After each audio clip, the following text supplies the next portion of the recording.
Alors salut la Forge, bienvenue à la Casa de Vulcan. Alors cette semaine je suis en vacances, ça arrive pas souvent, et du coup comme j'ai du mal à rester à rien faire et qu'il faut que je m'occupe sinon je vais retomber dans le travail ou dans les travaux, et ben je me suis dit que c'était le bon moment en fait pour faire ma table Seraphon pour Age of Sigmar, vu qu'il y a une belle tendance actuellement au club. Et donc l'idée c'est de pas vraiment avoir de plan bien défini, je vais juste partir en fait de ces deux planches en fait de contreplaqué.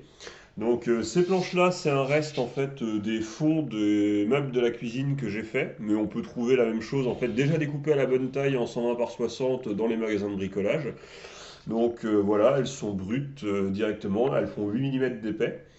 Donc pour faire ça en fait, l'idée c'est de partir en fait sur les rouleaux en fait de Green Stuff World, donc les rouleaux avec lesquels j'ai déjà fait les socles en fait de mes séraphons. Donc, comme on peut voir ici, par exemple, sur ce joli ptérodactyle, les socles ont été réalisés en fait avec ce rouleau-là et celui un peu plus élaboré, encore plus typé en fait aztèque. J'ai fait une petite expérimentation préalable, c'est-à-dire que j'ai utilisé en fait de l'enduit de rebouchage, donc c'est quelque chose qui vaut pas très cher. Alors il faut regarder en fait cette partie-là, c'est celle-là en fait sur laquelle on a le meilleur résultat.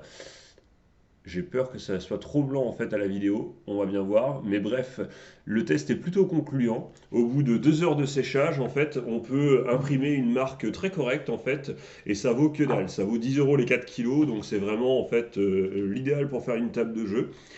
Donc l'idée c'est de tracer dans un premier temps les allées principales. Comme le rouleau fait environ 10 cm de large et que j'ai envie de passer le moins de temps possible, je vais essayer de faire en fait différents niveaux pour éviter au maximum de dépasser plus de 10 cm de large en fait sur des sections qui me demanderaient du coup de faire des raccords entre ces parties à plat. Là l'idée en fait c'est de faire les raccords avec des murets, donc des angles à 90 degrés qui seront formés en fait entre le sol et les murets qui vont se faire. Les murets, je vais les prévoir en tasseaux, donc avec des tasseaux de bois pareil que j'irai chercher en fait cet après-midi. Ces tasseaux-là, je vais les prendre directement aux bonnes dimensions pour qu'ils aient la bonne épaisseur pour mon muret, la bonne hauteur. Et ça va me permettre en fait justement de dessiner un truc un peu avec des niveaux, parce que je veux que cette table fonctionne à la fois pour Age of Sigmar, mais aussi pour Infinity. Donc faut qu'il y ait du couvert, en gros 1,5 cm, 2 cm de muret de hauteur serait juste parfait pour ça. Et enfin, j'ai une dernière contrainte, c'est que cette table-là, j'ai envie de pouvoir la connecter avec une future table qui sera en fait une table jungle pour véritablement faire la cité Séraphon avec la jungle qui est à côté, et éventuellement pouvoir claquer une muraille entre les deux parties.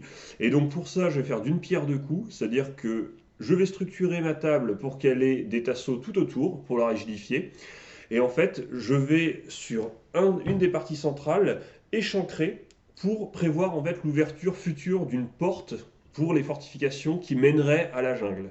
Donc ça va me faire d'une pierre deux coups parce que effectivement je prévois la jonction entre ces deux tables dans l'avenir, mais ça va me permettre aussi, puisque je veux que cette table puisse se replier, de pouvoir en fait accrocher une poignée, et cette échancrure va me permettre en fait de centrer la poignée par rapport aux deux morceaux de la table qui vont se replier en fait avec des charnières. Voilà, c'est le plan. L'idée, c'est de pas trop se prendre la tête, c'est plus de se laisser guider, justement, de tracer dans un premier temps au crayon de papier les différents chemins qui vont s'y trouver.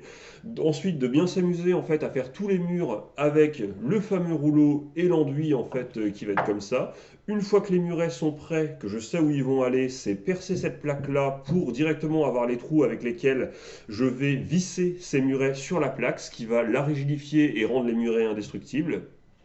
Et justement, juste avant de les visser, je ferai les parties horizontales qui, normalement, avec le muret, vont directement venir faire la jonction parfaitement. Je pourrais du coup rouler sur la plaque, claquer mon muret, la visser par en dessous, et normalement, comme ça, ma jonction devrait se faire à peu près bien. Mettre de la colle, en fait, dans le raccord, balancer du sable pour simuler des gravats, des imperfections et tout, puisque le but, c'est justement que ce soit une cité en ruine. Et puis une fois que j'aurai cette base-là, ben, on verra ce que je ferai, si je rajoute en fait des petits bassins, des petites végétations, c'est très probable, mais on verra bien. L'idée c'est de prendre que du plaisir, de pas forcément planifier en fait jusqu'au bout, et vraiment de s'éclater. Voilà, merci beaucoup.